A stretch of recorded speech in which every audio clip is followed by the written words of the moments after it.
Wondery Plus subscribers can listen to episodes of Cold Tapes early and ad-free right now. Join Wondery Plus in the Wondery app, Apple Podcasts, or Spotify. Hey, it's Emma Chamberlain. I designed these new glasses for Warby Parker, and I basically can't take them off. Like, I'm showering in them and sleeping in them. They're just that good. Go see them all at warbyparker.com. And you know what? Have a good day too. Okay? All right? Bye. This is what you do when you've just found that statement handbag on eBay and you want to build an entire wardrobe around it. You start selling to keep buying. Yep, on eBay. Over that all-black everything phase, list it and buy all the color. Feeling more vintage than ever? It's out with the new and in with the pre-loved. Next thing you know, you've refreshed your wardrobe basically without spending a dime. Yeah, eBay, the place to buy and sell new, pre-loved, vintage, and rare fashion. Botox Cosmetic, out of botulinum toxin A, FDA approved for over 20 years. So, talk to your specialist to see if Botox Cosmetic is right for you. For full prescribing information, including boxed warning, visit BotoxCosmetic.com or call 877-351-0300. Remember to ask for Botox Cosmetic by name. To see for yourself and learn more, visit BotoxCosmetic.com. That's BotoxCosmetic.com. This is the sound of your ride home with Dad after he caught you vaping.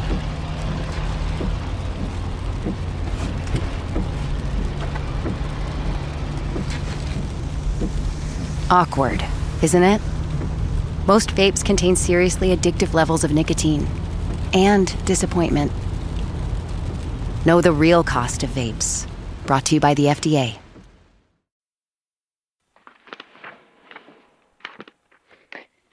So it's 08:30 a.m. GMT on the 27th of June, 2023. So prior to the recording starting, we disclosed to the interviewee, Scott Williams, that we are treating the death of Dr. Fairfield as murder, which is why this interview will be conducted under caution. That caution has been read to Mr. Williams. Mr. Williams is also receiving legal advice from Jessica Hauser from McKenna, Hauser and Crozier. Mrs. Hauser, can you please confirm your client has been informed that he's under caution? Yes. We've got a prepared statement. We want to read it right. That's correct, yes.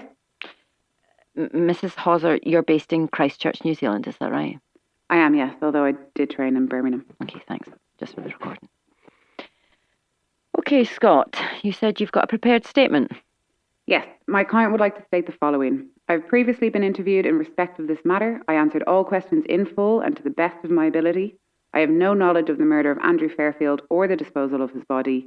I will therefore not be answering any further questions at this time, as I have nothing to add to the answers given in my first interview.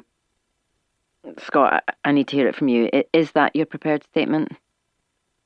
Yes, it is. Mm-hmm. And you agree with the content of it, yeah? And intend to say no comment to all the questions asked of you today? Correct. Right. Well, Scott, look, we still intend to proceed with this interview.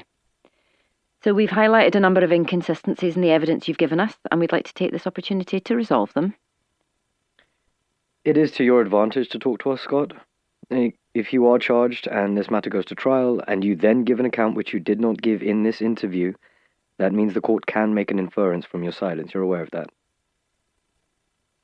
Thank you, detectives. We've given a statement. We want to assist your investigation and have previously answered every question in full and have nothing new to add. Scott, what do you think? Wouldn't you like to explain some of the inconsistencies? No comment. Scott, the advice to say no comment is just that. Advice. And it is for you to decide whether you take that advice or whether you answer our question. No comment. As we said, my client has given you a prepared statement explaining that he has nothing further to add. Right, but after interviewing other people, we do have questions which were not asked during the previous interview. My client will not be answering any further questions today.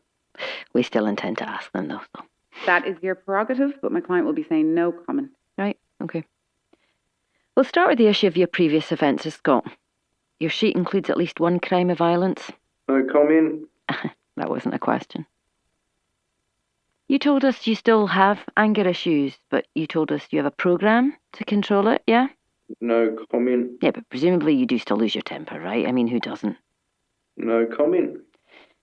Has there been any incident involving violence during your time at Bowers Wilson? No comment. Have you ever lost your temper and wanted to strike anyone? No comment. Has anyone ever lost their temper with you, Scott? No comment. You told us that you should have dealt with the man that you knew and attacked in Christchurch by just walking away. Have you ever felt that you should walk away from anyone there at Bowers Wilson? No comment. You also told us that anger was a habit. It is presumably still a habit for you. Is that right, Scott? No comment. Can I ask, how easily do you lose your temper, Scott? No comment. Is it still on edge? Do you still feel it there? No comment. Well, plenty of people there must irritate you, right? I mean, you certainly had grounds to be angry with Dr. Fairfield. No comment. We believe that Dr. Fairfield threatened you, though, Scott. Didn't he? I mean, that must have riled you. No comment. We know he threatened to expose your criminal past. Were you inclined to get violent with him when he did that? No comment. We also believe that you recorded this conversation when he threatened you.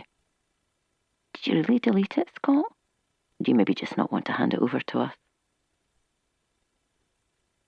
Does it incriminate you, Scott? No comment.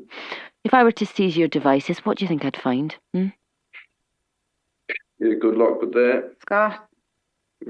No comment. Sergeant? Yes, Ma'am. So, Scott, we looked into your application for the Clean Slate scheme in New Zealand, and this is the scheme to have your criminal record wiped. So, your intention to apply. I think that's what you said. No comment. Right. Well, maybe you're not aware, or perhaps your solicitor hasn't made you aware, but you cannot apply for this scheme if you have served a custodial sentence. So, long story short, Scott, you won't be able to apply. You are not eligible for a clean slate. Now, I hope that's not too distressing for you to hear. Do you, officer? Because it sounds as if you're saying it with the express intention of distressing my client. I would like to state for the recording that it is inappropriate for you to bring this up now. Scott? Scott, you don't have to respond to this. This episode is brought to you by Shopify. Upgrade your business with Shopify, home of the #1 checkout on the planet. Shop Pay boosts conversions up to 50%, meaning fewer carts going abandoned and more sales going cha-ching. So if you're into growing your business, get a commerce platform that's ready to sell wherever your customers are. Visit Shopify.com to upgrade your selling today. I'm Colin Sutton. I was a senior investigating officer in the Metropolitan Police for more than 9 years. I worked on dozens of murder investigations, including some of the most complex, serious and shocking crimes of our generation. These crimes are just so far beyond the comprehension of normal people that they are truly shocking. This is the makings of a Murderer 2, The Real Manhunter, touring nationwide now. This is the makings of a Murderer 2, The Real Manhunter, touring UK theatres now. Register now at coldtapes.com for a £5 off promo code for selected dates, exclusively for Cold Tapes listeners. From your fryer to the table, it's a quick trip for crispy fries. But how about a crosstown delivery? McCain SureCrisp fries are designed to go from fryer to container to carrier to passenger seat across town during rush hour down a shortcut that wasn't all that short to a doorstep before they hit the table. And that first bite, the crispiness speaks for itself. To the last bite, McCain SureCrisp fries. Go the distance. See how far our fries can take your business at surecrisp.com/delivery. I'm James McComb, reporting live from home in my bathrobe and slippers. Tonight, we're talking Dunkin' Polar Peppermint Coffee. Gene's here with the latest. Gene, do you copy? The home with Dunkin' is where you want to be. Let me ask you another question, Scott. About Mark Rennick. Did you ever visit him after his incarceration and breakdown? No comment. Did anyone give you the access to the lockbox containing No the key? comment. Did Luca give you access to that key box?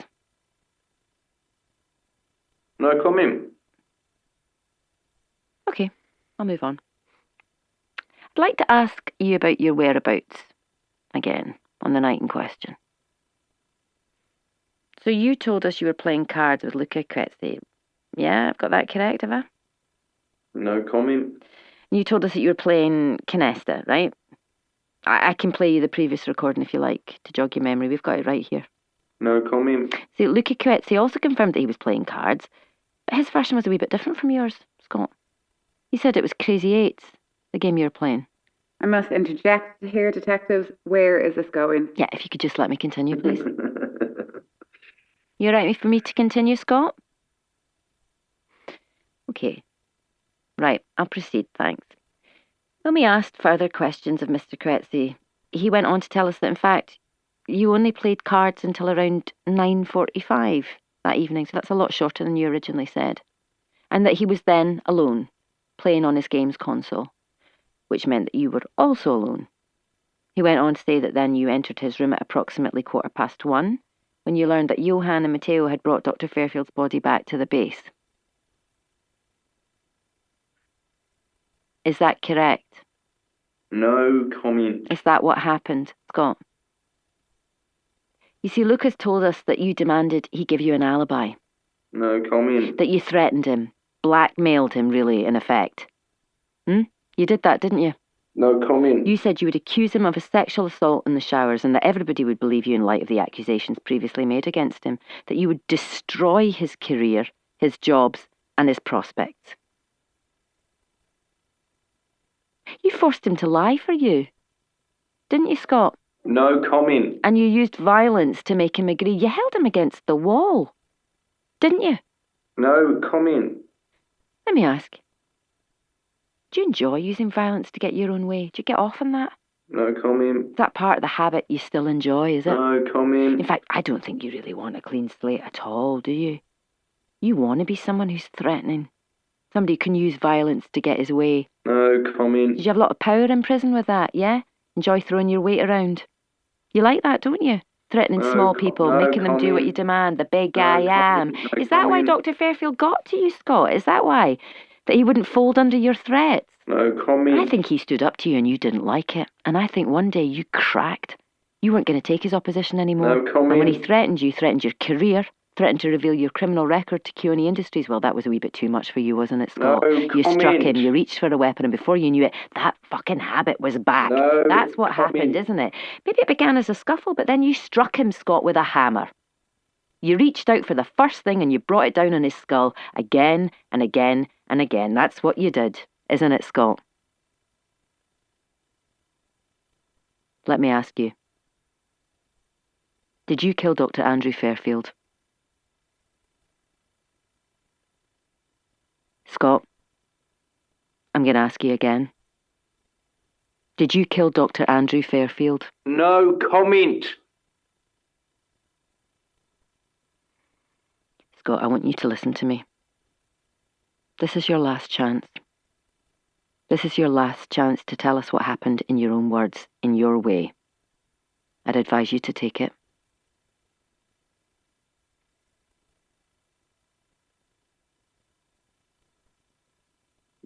No comment.